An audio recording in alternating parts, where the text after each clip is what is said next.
Bonsoir à toutes et tous. La Haute Cour de justice vers le traitement des plaintes individuelles de citoyens à son office. La juridiction explore la faisabilité d'une telle procédure, pourtant pas mentionnée dans les textes législatifs fondant l'institution. Une audience juridictionnelle thématique s'est ouverte hier à cet effet à Cotonou.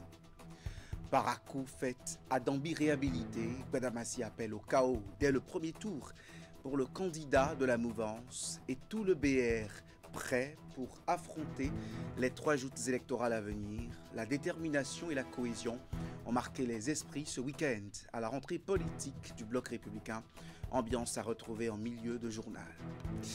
Les jeunes espoirs des collines à la Ligue nationale scolaire reçoivent leur part des récompenses promises par le gouvernement au meilleur talent. 51 athlètes d'entre les compétiteurs du département sortis en tête en basket et volleyball ont reçu leurs enveloppes et prix à Dassazona. La Haute Cour de justice veut désormais se donner les moyens de recevoir et de traiter aussi les plaintes individuelles.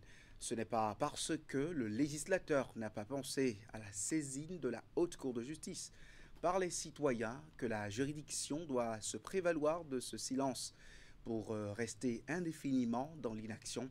Le diagnostic a été posé lors des dernières assises et les 3 pistes élaborées vont être versées au débat à l'Assemblée plénière. La session s'est ouverte hier à Cotonou par l'audience juridictionnelle au siège de l'institution sur le thème « Les plaintes individuelles devant la Haute Cour de justice ». Virgile Akhodeyon, Moufid Saboura. La Haute Cour de justice, telle que consacrée par le Constituant et telle qu'elle fonctionne depuis février 2001, suscite particulièrement des interrogations sur sa nature juridictionnelle et sur son utilité. Après avoir essuyé plusieurs critiques relatives au fonctionnement de la Haute Cour de justice, les membres de la 8e mandature décident enfin de rompre avec l'habitude du silence. Ce silence qui caractérise cette Cour en ce qui concerne les plaintes individuelles et leur traitement. C'est donc dans une logique de remise en cause totale que cette audience juridictionnelle thématique s'ouvre sur les plaintes individuelles devant la Haute Cour de justice. La question qui nous réunit aujourd'hui est simple mais fondamentale. Quelle doit être la conduite de la Haute Cour de justice devant les plaintes individuelles dont elle est directement saisie? Un silence législatif entoure cette procédure, créant une incertitude juridique palpable. La résultante de ce silence du législateur est l'inaction dans laquelle vivent les juges de la Haute Cour de justice depuis des années. Mais désormais, il n'en sera plus ainsi. Dandi Nyamou, soutenu par l'Ordre national des avocats du Bénin et le procureur général, entend sauter le pas et activer la fonction juridictionnelle de la Haute Cour de justice. Nous devons répondre aux plaintes individuelles tout simplement parce que c'est un impératif constitutionnel. C'est pour cela qu'à la suite du bâtonnier et du procureur général, je voudrais suggérer la rupture avec l'habitude du silence, en soutenant que la Haute Cour de justice a les outils qu'il faut pour faire face à l'imprévu. Les réponses administratives, les ordonnances à caractère juridictionnel et les décisions collégiales prises avec ou sans audiencement sont les 3 pistes qui s'offrent à la Haute Cour de justice pour répondre désormais aux plaintes individuelles. Ces pistes, faut-il le rappeler, sont issues des conclusions des assises des 19 et 20 août 2025 et feront objet de débats au cours de la présente Assemblée plénière. La finalité de tout ce processus engagé par les juges de la 8e mandature, faire de la Haute Cour de justice une institution rénovée, judiciairement opérationnelle et au cœur de la redevabilité démocratique. Rendre la microfinance plus verte, plus inclusive et plus résiliente dans un contexte de choc climatique, telle est la visée accrochée à la Semaine nationale de la microfinance dont les travaux ont été lancés hier au Palais des Congrès de Cotonou par Véronique Tony-Fodé, ministre de tutelle. L'événement a rassemblé plusieurs membres du gouvernement, mais aussi et surtout des acteurs à divers niveaux du secteur venus d'ici et d'ailleurs. Compte rendu de cette cérémonie d'ouverture avec Hugues Vignibé et Elvis Donoucoin.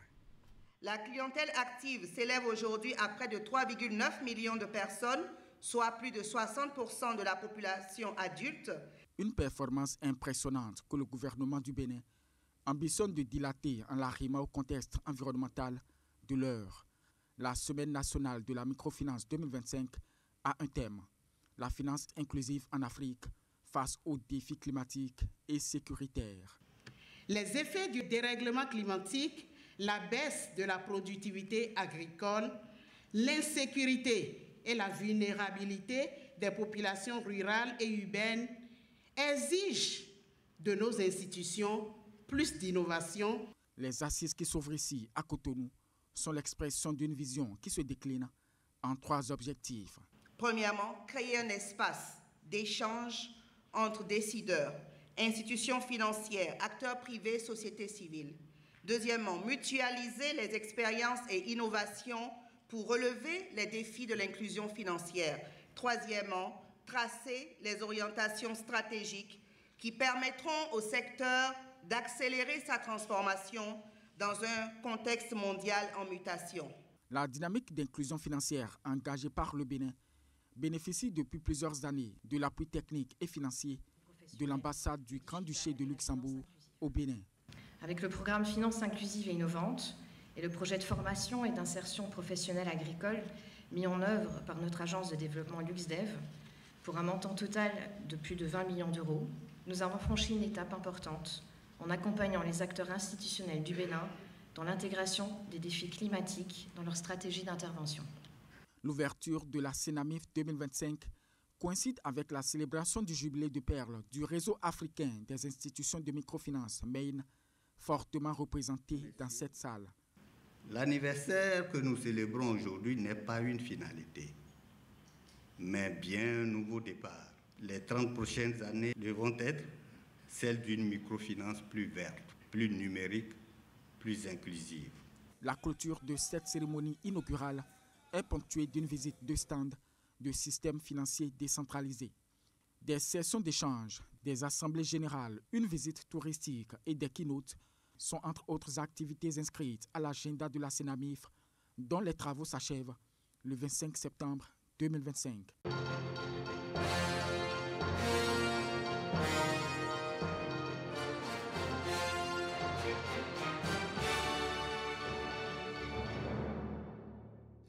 À l'approche des grands rendez-vous électoraux de 2026, le bloc républicain choisi par à-coups pour sonner la mobilisation. Ce week-end, le parti a tenu sa rentrée politique dans la 8e circonscription électorale, transformant la ville en un véritable point de ralliement. Militants, sympathisants et hauts responsables ont répondu présents, donnant à cette rencontre des allures de démonstration de force.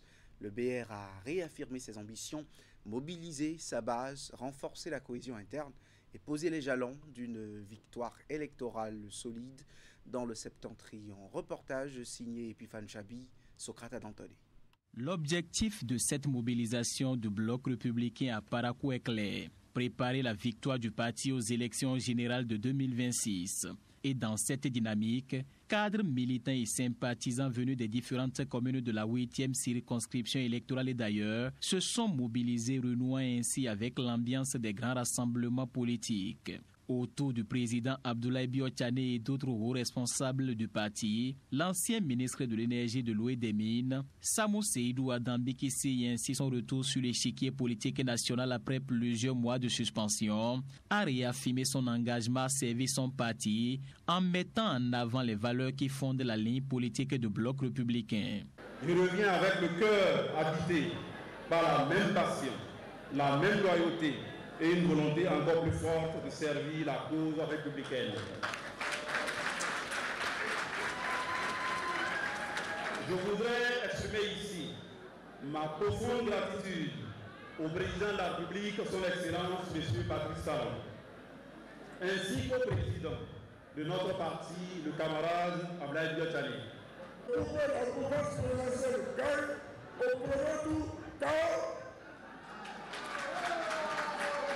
Je suis là à tous les niveaux de ce Le président du bloc républicain Abdoulaye Biotchane a saisi l'opportunité pour dresser un bilan des résultats obtenus par le parti lors des dernières élections. Il a surtout insisté sur la détermination du parti à renforcer son implantation dans toutes les communes du Bénin. Nous sommes réunis aujourd'hui ici, non pas pour nous complaire dans ce que nous avons accompli, ce que nous avons pu bien accomplir, ni pour nous accabler sur les raisons de nos échecs, mais faire une analyse lucide, dans un esprit constructif, et tirer les enseignements qui nous permettent de gagner en 2026.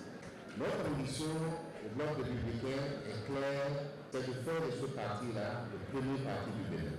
Cette rencontre politique de Parakou, capitale du Septentrion, sonne donc comme un signal fort, celui d'un parti qui veut consolider son influence sur l'échiquier national et se donner les moyens de conquérir davantage de terrain en vue des échéances prochaines de 2026. L'association entre jeunes portée par Djamil Maleh-Rossou apporte son soutien au duo de candidats Romuald Wadani et Mariam Chabi Talata Zimeirima pour les élections présidentielles de 2026. C'est à travers un grand rassemblement tenu ce week-end à Cotonou. Dans une ambiance festive, des jeunes venus de chaque coin du Bénin ont déclaré leur soutien au choix de la majorité présidentielle. Suivons ensemble le compte rendu. Les réactions s'enchaînent pour soutenir la candidature de Romuald Wadani et sa colistière Mariam Chabi Talata Zimeirima. Grand rassemblement donc, le dimanche 21 septembre, dans la soirée au Palais des Anges de Cotonou. Les jeunes du Bénin, venus de tous les horizons et issus de diverses classes, se mettent dans les rangs. Ils apportent leur caution au choix de la majorité présidentielle. Nous, jeunes du Bénin, réunis ce 21 septembre 2025, ici, dans cette salle de conférence du Palais des Anges, déclarons notre adhésion à la vision de M. Romuald Wadani, qui conjugue rigueur économique, justice sociale, innovation et solidarité intergénérationnelle.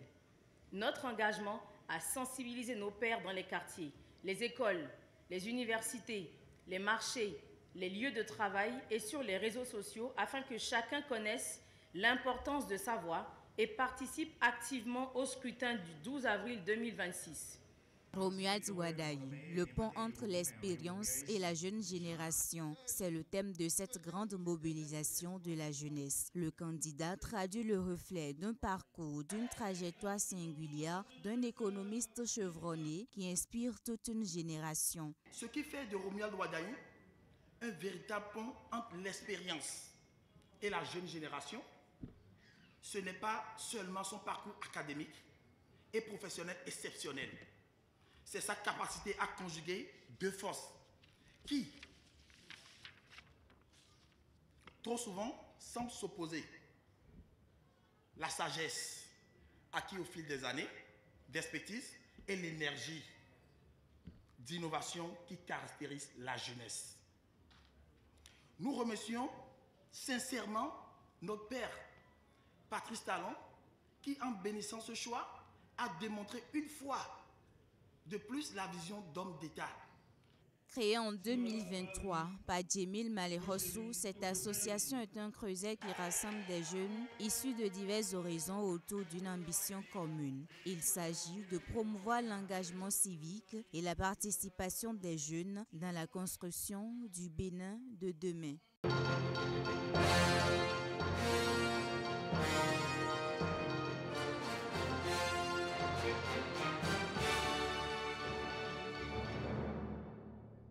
À Semakbodji, le maire fait le tour des 6 arrondissements de sa commune pour constater le bon démarrage de l'année scolaire. Une tournée de Jonas Benameto accompagnée d'un geste de solidarité. Le conseil communal a saisi l'occasion pour distribuer de nombreux kits scolaires aux apprenants, surtout ceux issus de familles démunies. Le point dans ce reportage. En ce début de rentrée scolaire, le maire de Semakbodji a sillonné pendant plusieurs jours les établissements de la commune. Objectif, s'assurer de l'effectivité de la reprise des cours dans de bonnes conditions, mais aussi soutenir les familles en difficulté. À chaque étape, L'équipe communale a procédé à la remise de kits scolaires aux écoliers les plus démunis. Ces fournitures intégralement financées sur le budget communal constituent un véritable soulagement pour de nombreux parents. Nous avons rencontré les enfants sélectionnés dans les arrondissements. Donc, tous les arrondissements, les 6 arrondissements de Semekpodi ont reçu cette visite du conseil communal en ce qui concerne la distribution des kits. Et ces kits sont composés de sacs d'écoliers, de cahiers, de vrais dessinateurs, de crayons, de bics et j'en passe. Sur le terrain, la délégation a également pu constater le bon démarrage des activités pédagogiques. Quelques insuffisances en matière d'infrastructures persistent dans certaines écoles, mais le maire se veut rassurant. Nous avons constaté que la rentrée est effective, les emplois du temps sont distribués et le personnel d'encadrement est vraiment sur place. Donc, il n'a été signalé aucun obstacle majeur pour la rentrée. Nous avons eu par moments des soucis exprimés en ce qui concerne certaines infrastructures. Il faut dire que des infrastructures qui sont en construction, toutes n'ont pas été réceptionnées avant la rentrée. Ce qui veut dire que concrètement, dans certaines écoles, les gens vont commencer à utiliser l'ancien dispositif, mais au plus de 2 mois, tout doit être livré selon les engagements pris par les différents acteurs. Par cette tournée, le conseil communal de Semekpodi réaffirme son engagement à offrir un cadre d'apprentissage plus adapté et à accompagner chaque enfant sur le chemin de la réussite scolaire. Le département des Collines prime ses meilleurs athlètes qui l'ont honoré lors de la Ligue nationale scolaire. 51 jeunes talents, garçons et filles, ont reçu environ 4 millions de francs CFA. Les prix et bourses ont été remis par les autorités départementales au cours d'une cérémonie déroulée à l'hôtel de ville de Dassazoumé. Ibet Hélène Amoussou et Georges Vaudouna. Pour le compte du département des Collines, ils se sont fait remarquer de par leur talent et les résultats obtenus lors de la Ligue nationale scolaire en reconnaissance. Et pour joindre l'acte à la parole comme promis par les autorités, ces athlètes reçoivent ici des mains des responsables communaux et départementaux les prix de même que les récompenses qui leur sont réservées. Lors de la clôture, le ministre en charge des sports, le ministre Benoît Dato, a fait une annonce au nom du gouvernement de notre pays qu'une somme de 25 millions est octroyée aux athlètes qui sont venus en tête à raison de 100 000 francs pour les premiers, 70 000 francs pour les deuxièmes et 50 000 francs pour les troisièmes. C'est dans ce cadre que nous avons voulu faire la remise de ce qu'il y a eu comme lot pour le compte du département des Collines. Environ 4 200 000 francs CFA ont été mis à la disposition de 51 athlètes dans 3 disciplines. Pour cette compétition, le département a été sacré champion en basketball masculin et féminin, volleyball masculin et 3e en foot féminin. Les prix et bourses octroyés collectivement aux équipes et individuellement à chacun de ces jeunes talents visent non seulement à les encourager, mais aussi les convier à faire davantage. C'est pour ma première fois que j'ai reçu de l'argent, une grosse somme, depuis que j'ai commencé mon basketball. Et je tiens aussi à remercier l'État pour tout ce qu'il fait dans le domaine du sport. Au nom de mes coéquipiers, nous promettons de jouer encore plus pour montrer notre potentiel. J'ai un garçon dans l'équipe basket masculin et une fille dans l'équipe basket féminin. Et je voudrais vraiment saluer les autorités pour avoir eu cette initiative-là, inattendue, de bourse. Je pense que ça va nous soulager, nous, parents. Plus qu'un jeu, le sport au Bénin est désormais devenu un enjeu. Pour cette raison, le gouvernement, en vue d'atteindre ses objectifs, s'investit à accompagner les acteurs à divers niveaux pour des résultats probants. Je me fais ce devoir-là de féliciter nos héros, nos athlètes, qui nous ont honorés vraiment. Et je voudrais vous demander de croire en vous-même, de travailler jour après jour, performer pour que, au final, vous intégrez de grandes équipes au niveau du Bénin et de grandes équipes au niveau international. Pour rappel, la Ligue nationale scolaire est initiée dans le but de soutenir les acquis du programme des classes sportives. La compétition a connu la participation de jeunes talents venus des 12 départements. Ils ont été identifiés lors des diverses compétitions organisées en 2024 et 2025. Journal terminé à présent. À 20h, vous prenez le rendez-vous de l'info continue. Le quitus fiscal, un obstacle difficile à franchir, c'est le thème avec Delphin Gagana, analyste politique, et Casimir Pédio, journaliste, directeur de publication de la Nouvelle Économie. Restez-nous fidèles sur Canal 3 Bénin.